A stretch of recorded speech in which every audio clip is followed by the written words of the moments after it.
Bonjour à tous, j'espère que vous allez bien. Bien cette nouvelle vidéo, là je suis devant mon ordinateur, je viens de finaliser le tournage et le montage de la dernière étude de cas, le cercle. Donc si vous êtes membre, vous pouvez aller la voir dans votre espace membre, elle dure plus d'une heure, elle est complètement disponible.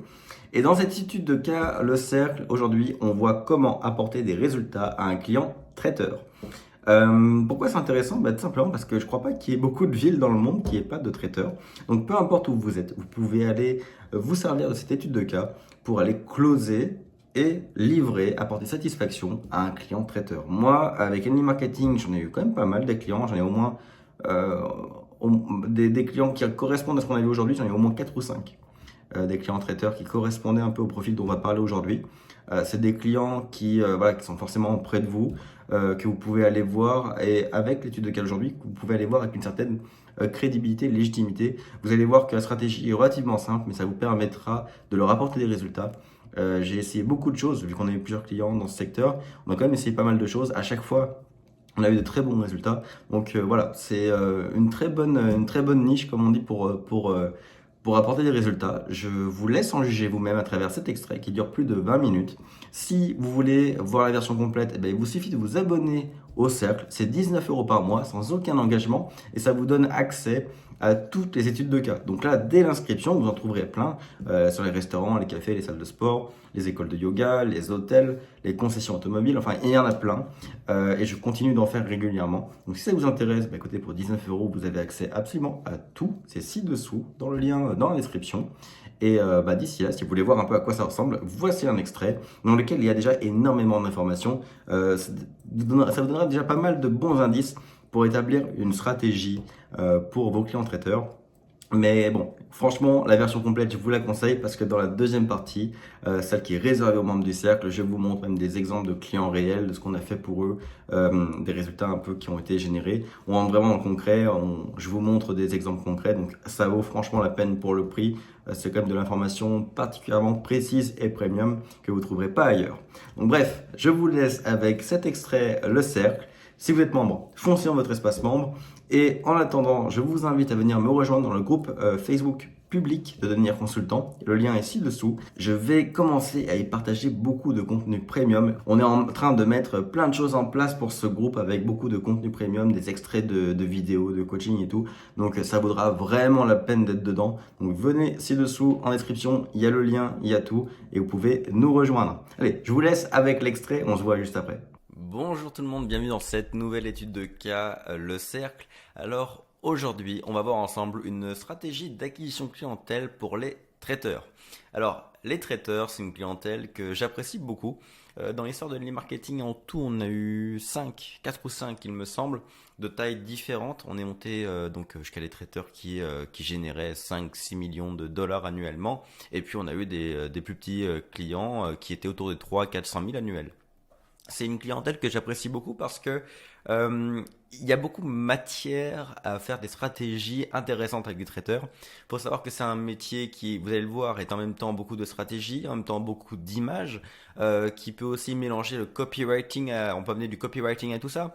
Il y a beaucoup de potentiels ciblages différents, il y a beaucoup de typologies de prospects différents pour les traiteurs. Donc, bref, c'est un métier qui est assez complet, qui est très agréable, un peu comme la restauration où on peut avoir pas mal de ciblages différents.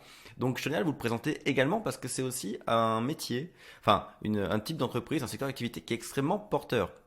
Les traiteurs, déjà aujourd'hui, vous en avez très probablement autour de vous. Vous le savez, c'est de toute façon le concept du cercle, hein, c'est de vous proposer des stratégies que vous pouvez appliquer pour des secteurs d'activité que vous allez forcément trouver près de chez vous. Et ben, les traiteurs, ça en fait clairement partie parce qu'il n'y a pas beaucoup de villes dans le monde, peu importe où vous êtes, qui ne proposent pas au moins plusieurs traiteurs de plusieurs positionnements différents et de plusieurs tailles différentes. Donc normalement, où vous soyez en France, au Québec, en Belgique, en Suisse ou ailleurs dans le monde, vous devriez avoir des entreprises, des traiteurs autour de vous. Également, c'est un marché qui est en pleine expansion. J'ai trouvé, regardez, je vous montre rapidement, J'ai trouvé des chiffres, je ne peux pas vous confirmer les sources, mais j'ai tendance à y croire, au niveau du marché des traiteurs, qui explique que c'est un marché qui pèse plusieurs milliards d'euros. Donc ça, bon, ça ne m'étonne pas spécialement, c'est un énorme marché. Là, ils citent le chiffre de 6,5 milliards d'euros. Et ils expliquent également que chaque année, il y a 2000 nouveaux traiteurs en France. Et ça non plus, ça m'étonne pas beaucoup, car on est quand même, enfin la France, ça reste comme un pays très orienté sur la gastronomie, sur l'alimentaire, et il y a une volonté à travers tout, enfin dans la société actuelle, un peu partout, de se lancer à son compte, d'être entrepreneur. Donc forcément, quand on réunit les deux, est-ce qu'il est étonnant de voir de nouvelles entreprises autour de l'alimentaire se créer? Pas spécialement. En plus, les traiteurs, ça vient un peu dans le contexte Covid, j'ai envie de vous dire, parce que regardez, les restaurants, quand ils n'avaient plus de salles, quand ils faisaient que livrer, bah, ça devenait un peu des traiteurs, quoi. Donc le terme traiteur, le fait de préparer à manger pour ensuite le livrer à des particuliers ou des entreprises, bah finalement c'est un peu dans l'air du temps. Donc ça ne m'étonne pas spécialement que ce soit un secteur aussi porteur et qui en ait tant qui se crée. Donc tout ça pour dire que le marché des traiteurs, c'est selon moi quelque chose c'est un marché qui a beaucoup de potentiel. On l'a vécu pendant ces 7 dernières années avec Henley Marketing et je pense qu'il y a encore de belles années à venir au niveau de l'accompagnement des traiteurs, au niveau de leur marketing numérique. Et il y a encore un dernier point qui m'intéresse par rapport au profil des traiteurs à titre personnel, c'est le fait que très souvent, un peu comme dans la restauration, ils sont très éloignés du web. Ils ont souvent conscience du besoin du web, ils ont conscience qu'ils ont besoin de présence sur le web, mais pour beaucoup, comme je le vois beaucoup dans les métiers de la restauration et de l'hôtellerie, de l'alimentaire en général, le web, c'est pas leur point fort.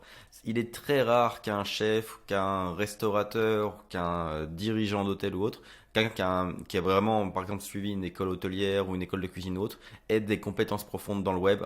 Voilà, il faut pas faire de généralité, bien évidemment, il y a des exceptions. De plus en plus, ils voient l'importance de Instagram, par exemple, pour les images, etc. Mais je dois vous avouer que de façon générale, le web est rarement dans le panel des compétences de l'équipe de direction d'un traiteur. C'est ce que j'ai pu remarquer ces dernières années. Donc tout ça pour dire qu'on est sur un secteur d'activité qui est porteur, qui est très présent, qui va continuer de se développer, qui a un besoin au niveau du web, qui en a conscience, mais qui n'a pas forcément les compétences en interne pour répondre à ce besoin. Donc en soi, on pourrait dire qu'on est en train de relier tous les points nécessaires pour avoir des bons clients. On est sur un bon profil de client. Alors aujourd'hui, juste bouger un peu la caméra. Alors aujourd'hui, je vais vous présenter une stratégie, selon moi, qui est un peu passe-partout pour les traiteurs. C'est-à-dire que là, vous allez pouvoir closer ce genre de stratégie avec des traiteurs d'à peu près n'importe quelle taille. Simplement, la facturation sera vue en conséquence. On va en parler, mais c'est vraiment une stratégie qui est relativement universelle, j'ai envie de vous dire. C'est le même fond de stratégie qu'on a mis en place pour nos plus petits clients de 300 000 à 400 000 de chiffre d'affaires et pour les plus gros clients à 5-6 millions. Simplement avec des échelles différentes et éventuellement avec des budgets publicitaires différents, bien évidemment. D'abord, premier point qu'on va voir ensemble, c'est quelle est la typologie de cible idéale. Donc, c'est quoi la cible idéale chez les traiteurs? Qu'est-ce que je vous conseille? Eh ben, je vous conseille de rester chez les traiteurs qui font entre 500, enfin, allez, entre 300 000 et 3 millions. C'est selon moi une fourchette qui est large quand même, mais qui vous indique deux éléments. D'abord le minimum. Il faut savoir que la marge n'est pas forcément énorme chez un traiteur. Donc oui, 300 000 par an, ça veut dire un peu plus de 25 000 par mois, ok. Mais ça ne veut pas dire que l'équipe se met super bien, quoi.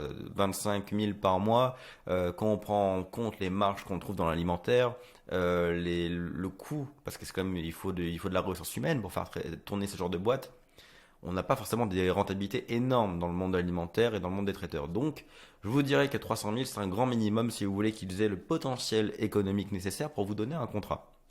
Et vraiment le minimum du minimum.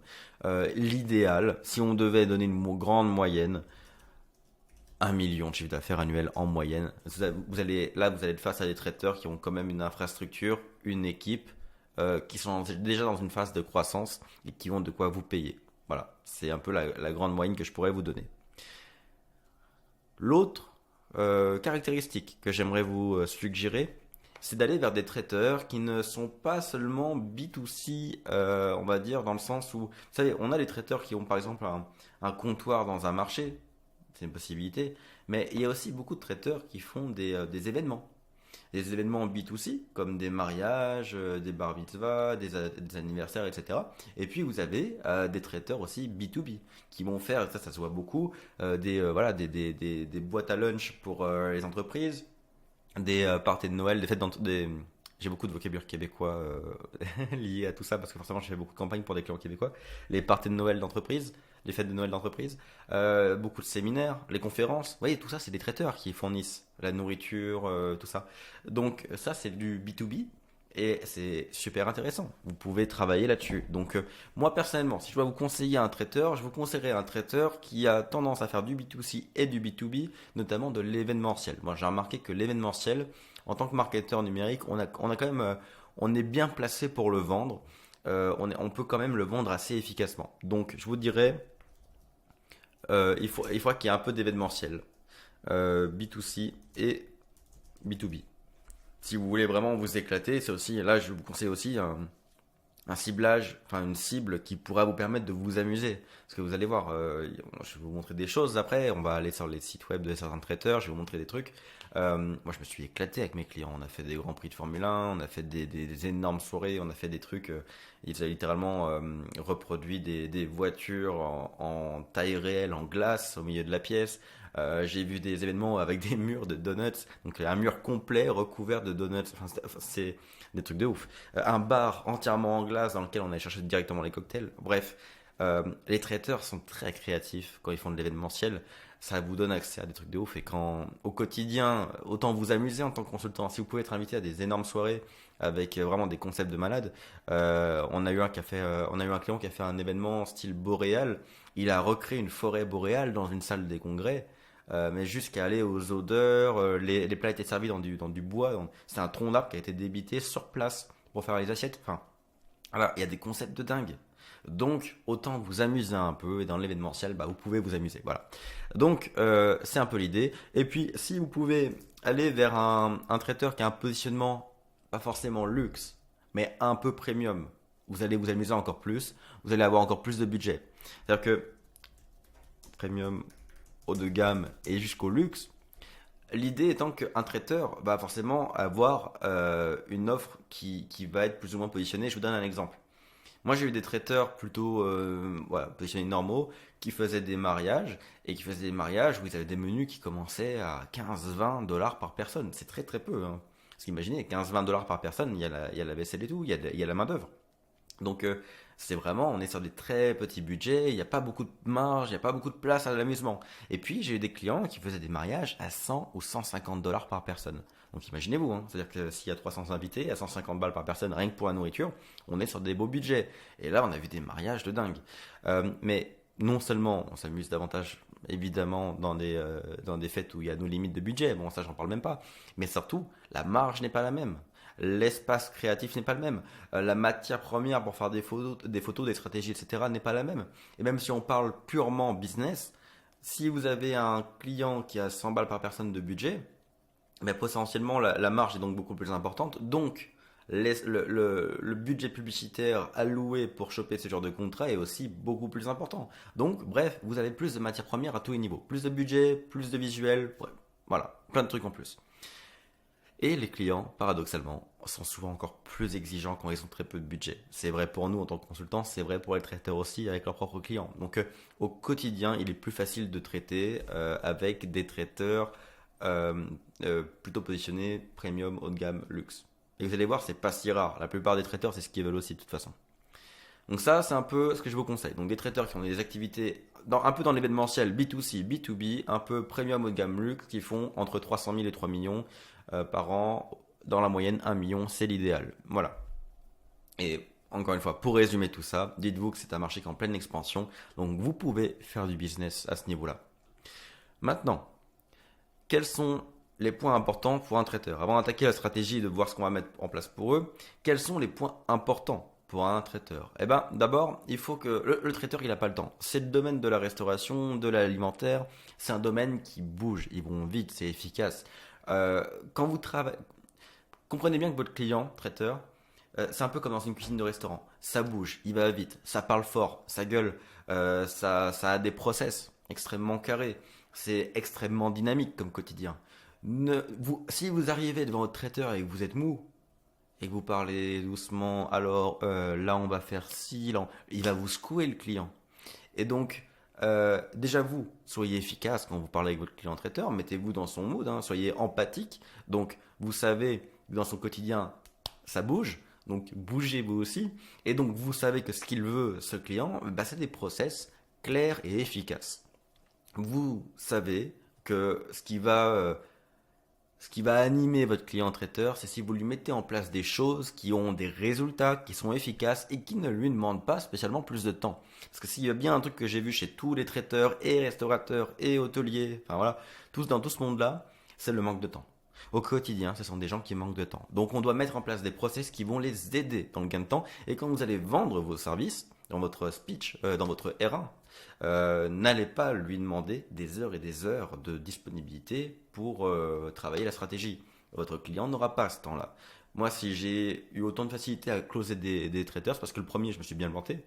Je me suis rendu compte avec ce premier client qu'il n'avait pas le temps. Donc les suivants, quand je suis arrivé, j'aurais dit c'est du clé en main, c'est moi qui mets en place la stratégie. J'ai juste besoin d'une heure de votre temps et de quelqu'un en interne chez vous pour avoir un référent interne. C'est tout. Je ne vous prendrai pas de votre temps. C'est un discours qui a beaucoup plu, beaucoup parlé, et c'est ce qui m'a permis de les closer. Donc voilà, il faut des process clairs et efficaces pour vos clients traiteurs. Ça va être apprécié. Également, ce qu'ils vont souhaiter, qui est toujours dans la même vibe, hein, c'est toujours dans le côté efficacité, c'est le fait d'avoir des prospects qualifiés. La qualification des prospects est extrêmement importante. Le traiteur ne veut pas perdre de temps. Comme toutes les entreprises, mais c'est particulièrement vrai pour le monde de la restauration et de l'alimentaire. Il ne veut pas perdre de temps. Donc imaginons que vous avez un traiteur et qui propose un service de mariage, donc événementiel, par exemple mariage, et il est un peu premium haut de gamme luxe. Et on va dire que ses forfaits sont entre 40 et 100 dollars par personne en moyenne. Si vous lui ramenez toute la journée des prospects qui ont 15, 20, 25 dollars de budget par personne et que lui ne propose même pas ces services-là, vous lui faites perdre du temps. Parce que, soyez clair, enfin, il faut que ce soit clair pour vous qu'un traiteur, quand il reçoit un client par exemple pour un événement comme un mariage, il va pas lui dire ok c'est 25 balles par personne et plus, est-ce que tu as le budget? Non, ça marche pas comme ça. Ils vont leur parler, ils vont les accueillir sur place, ils vont les... Ouais, le traiteur, tout comme dans un restaurant, va offrir une expérience client. Donc il va donner du temps, de l'énergie à son client. Donc si vous qualifiez mal vos prospects et que votre client votre traiteur ou votre client traiteur passe son temps à recevoir des clients qui n'ont pas les moyens pour lui, il perd son temps et vous allez clairement baisser en efficacité, en estime de son côté. Donc soyez vigilant sur la qualification des prospects que vous envoyez à votre client traiteur, ça va être très important. Il veut des process clairs et efficaces et il veut des process qui ramènent des prospects qualifiés. Donc la qualification des prospects c'est important dans la stratégie, on va le voir ensuite.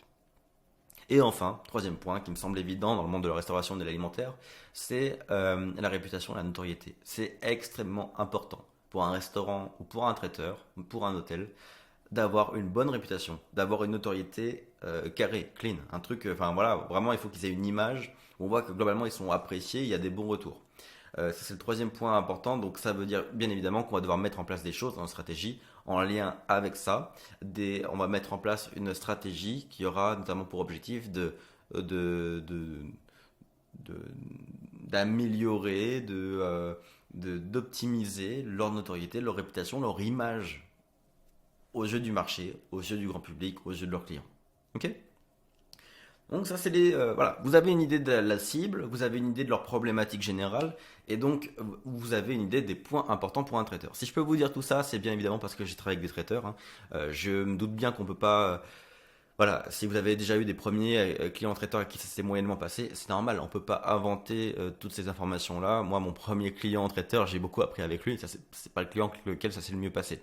Si je vous dis tout ça, c'est parce que forcément, on a eu derrière 4-5 bons clients traiteurs avec qui ça s'est bien déroulé, dont certains à qui ça a duré plus de 2 ans.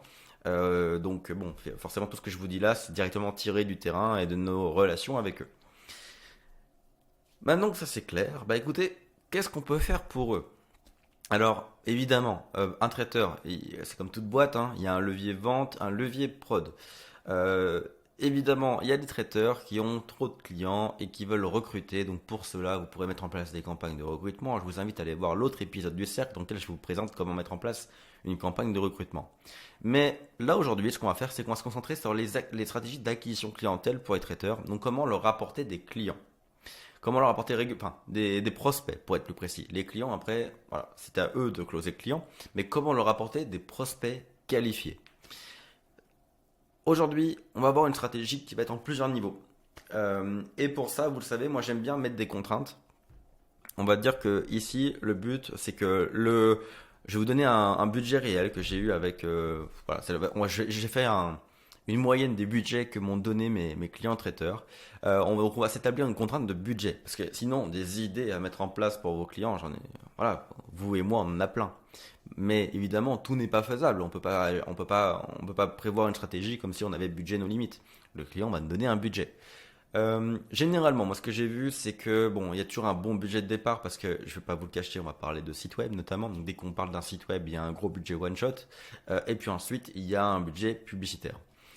Personnellement, je pense que vous pouvez facilement, pour un client de la taille dont on a parlé précédemment, allez, moi, en moyenne, on était entre 5 et 6 000 de budget one shot pour démarrer, et puis environ 1500 par mois par la suite.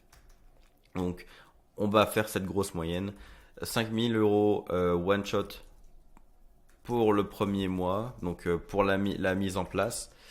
Ça comprend le site web, hein. Donc quand je dis mise en place, oui, il y a la mise en place des campagnes, etc. Mais c'est aussi pour le site web. Et puis 1500 euros par mois pour le suivi et l'optimisation des campagnes pub.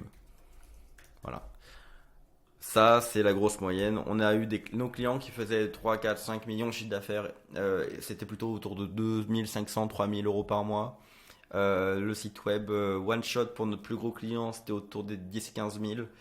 Mais pour nos petits clients, c'était toujours du 1000 euros par mois. Et pour nos plus petits clients, on n'avait pas refait le site web. On avait fait que les campagnes de pub avec quelques optimisations dans leur écosystème, page Facebook, tout ça. Et on en facturait à 1000 euros par mois. C'était un forfait fixe qu'on avait répliqué. Donc voilà, donc en grosse moyenne, 5000 euros one shot pour le premier mois pour refaire le site web et mettre en place l'écosystème web comme on en a besoin pour bien travailler ensuite. Et 1500 euros par mois pour la gestion globale des campagnes publicitaires et des opérations publicitaires. Ok? Donc là, on va essayer de faire quelque chose, une stratégie. Je voulais un peu spoiler la stratégie, hein. On parle de site web et de pub évidemment, mais on va mettre en place une stratégie qui correspond du coup à ce budget. Alors, je vais vous résumer les grands points de la stratégie. Ensuite, vous connaissez, on passera sur Internet, je vous montrerai des choses très concrètes et je vous montrerai concrètement ce que vous pouvez faire. D'abord, premier point de la stratégie, vous l'avez compris, le premier mois, un site web. Il faut un site web efficace pour un traiteur. Notre idée, c'est d'amener à notre traiteur des prospects qualifiés. Des prospects qualifiés, donc des gens à qui on va générer un intérêt, il faut qu'on génère une curiosité. Donc il faut que ces gens-là viennent parce qu'ils sont intéressés par les services de notre traiteur, mais il faut aussi qu'on arrive à les séduire. Il faut qu'on les séduise à travers donc une plateforme web qui nous appartient. Le site web me semblait donc évident. Et on veut une plateforme web qui va les séduire et les faire passer à l'action. Qu'est-ce qu'une action pour un traiteur, pour un site web d'un traiteur un peu dans l'événementiel, tout ça? Eh ben, c'est généralement une demande de devis. Demain, vous voulez organiser un séminaire, une conférence, un mariage, une bar mitzvah, un anniversaire, n'importe quoi. Vous allez demander, que ce soit pour vous ou pour votre entreprise, vous allez demander un devis à un traiteur et vous allez lui donner des informations, nombre de personnes, les dates, le type de menu souhaité, etc. Vous allez donner tout ça dans votre demande de devis et ils vont vous faire une proposition approximative. Et puis ensuite, si c'est OK, ça termine sur une rencontre et puis ça close. Nous, ce qu'on veut donc, c'est générer des demandes de devis de prospects qualifiés à notre client. Donc, le site web, c'est notre machine pour faire ça. C'est un site web qui doit être convaincant, séduisant pour le client qui cherche un traiteur et qui fait passer à l'action. Donc, ici, je vais vous donner un peu comme l'étude de cas sur les hôtels, je ne sais pas si vous l'avez vu, si ce n'est pas le cas, allez la voir. Il y a des grands codes à respecter sur un site web pour un traiteur, si vous voulez un site web de qualité qui génère des résultats. D'abord, le site web, il y a une grande place qui va être donnée aux photos. Comprenez bien que ça c'est vrai dans tout l'alimentaire. Restaurant, En fait, alimentaire et services, tout ça, enfin, hôtellerie, restauration, traiteur, etc. Les photos. Les photos, c'est essentiel. Parce que c'est un traiteur, même si c'est un produit physique, la nourriture, c'est avant tout une expérience. Et donc, une expérience, ça se vend en permettant à notre prospect de se visualiser, vivre cette expérience. Donc, il faut qu'on l'aide à se visualiser. Et les photos et vidéos, c'est essentiel. Donc, je dirais même photos et vidéos. C'est important de se visualiser. Donc, photos et vidéos, ça c'est un premier point. C'est un peu comme sur les... ne bougez pas. Voilà. C'est un peu comme pour les hôtels. Comme pour les hôtels, toujours. Qu'est-ce qui est extrêmement important dans le monde de la restauration et de l'alimentaire? Je pense que c'est votre cas quand vous cherchez un restaurant, quand vous renseignez sur un restaurant, vous l'avez deviné, ce sont les avis. C'est comme pour un hôtel, encore une fois. Au bout d'un moment, comment est-ce qu'on sélectionne un restaurant? Comment est-ce qu'on sélectionne une expérience? On va regarder les photos, les vidéos pour essayer de se visualiser et on va aller chercher les avis des autres gens qui l'ont vécu. Donc les avis ont une place importante. Ensuite de ça, dans un hôtel, normalement, vous l'aviez vu, c'était les photos, les avis et les prix, les trois informations nécessaires. Dans le cas d'un traiteur, le prix ne va pas être une information qu'on va mettre en avant. Parce que le traiteur va essayer de s'adapter autant que possible à son client. Il va y avoir une expérience plutôt personnalisée. Donc le prix, vous l'avez compris, le client va l'avoir après avoir demandé un devis au traiteur. Donc ce ne sont pas les prix qu'on va mettre en avant. On va mettre en avant peut-être les différents types de menus, les prestations possibles. Quand on disait photos et vidéos, ça c'est le format. Maintenant, qu'est-ce qu'on montre sur un site web pour un traiteur? Il faut qu'on montre concrètement ce qu'on peut recevoir en tant que client. Donc, je dirais qu'il faut mettre en avant les réalisations. Souvent, ça se montre sous forme de menu pour un restaurant ou pour un traiteur. Donc, réalisation, menu et extrêmement important, ça semble évident, un call to action, donc demande de devis. Alors vous ne serez pas étonné, là je vous présenterai des exemples que je connais personnellement, donc québécois. Au Québec, demande de devis, c'est demande de soumission. Une soumission, c'est un devis. Ok. Donc voilà, vous reconnaîtrez le vocabulaire quand on ira sur internet tout à l'heure, que je vous montrerai les exemples et que je vous présenterai la stratégie concrètement. Donc un site web pour un traiteur, c'est avant tout des photos et des vidéos mises en avant. Quelque chose, alors aussi une dernière chose, je mets un petit détail. Un site web, je vous conseille qu'il soit toujours épuré sur une base de blanc. Pourquoi? C'est simple. Traiteur, c'est de la cuisine. Cuisine, c'est de l'hygiène, c'est de la propreté. Et il y a des codes comme ça, il y a des connotations associées aux couleurs. Si vous faites un site web un peu surchargé, etc., ça ne met pas en confiance. Il y a des connotations. Donc si vous voulez créer une connotation de propreté, d'hygiène, de sécurité, de confiance, allez vers quelque chose d'épuré, une base de blanc. Donc moi, pour un bon site web, j'irai une base de blanc avec des belles photos et des belles vidéos, avec des avis clients, des réalisations montrées à travers ces photos et ces vidéos, éventuellement des menus selon l'activité de votre traiteur. Si votre traiteur ne fait que du mariage, il peut mettre des menus typiques de ce qu'il fait pour les mariages. Et enfin, un gros call to action, c'est-à-dire qu'il faut des boutons partout pour que facilement on puisse demander un devis. Ça, c'est la base pour un site web qui marche pour un traiteur. Ensuite, voilà, c'est tout pour aujourd'hui, pour cet extrait. Donc, vous l'avez vu, c'est déjà dans son information. Et dites-vous que la version complète est 3 fois plus longue et 3 fois plus dense encore. Donc, si vous voulez aller voir ça, le lien est ci-dessous en description. Également, allez simplement voir la liste de toutes les études de cas qui ont été couvertes. Peut-être que vous trouverez certains de vos clients ou prospects là-dedans. En tout cas, vous y trouverez de l'inspiration, ça c'est sûr. Et pour le prix, c'est franchement du contenu que vous ne trouverez pas ailleurs. Donc, je vous invite fortement à aller y faire un tour.